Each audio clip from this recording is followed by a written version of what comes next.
তিথি অনুযায়ী এই বছর সরস্বতী পুজো দুদিন। সোমবার অনুষ্ঠিত হয় দ্বিতীয় দিনের পুজো।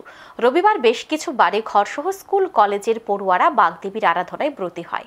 তবে অধিকাংশ স্কুল কলেজে সোমবার পূজিত হন দেবী সরস্বতী।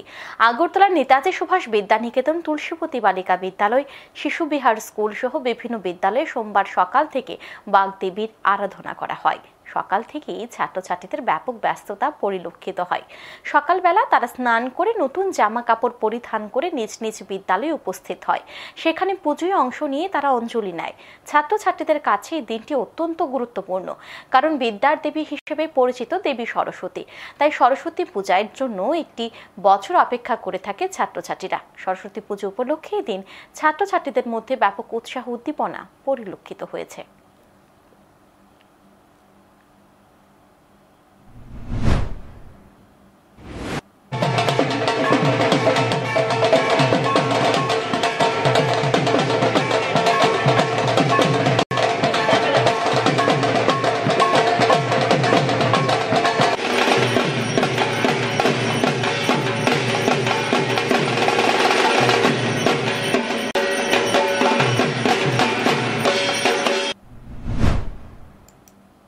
এই বছর আমাদের ক্লাস একাদশ শ্রেণী আমরা দায়িত্বে ছিলাম। এই বছর আমরা আমাদের যথাসাধ্য চেষ্টা করে সরস্বতী পুজোটাকে সাফল্যমণ্ডিত করতে পেরেছি। তো সবাই এসেছে আমাদের পুজোতে, আমরা অনেক আনন্দিত।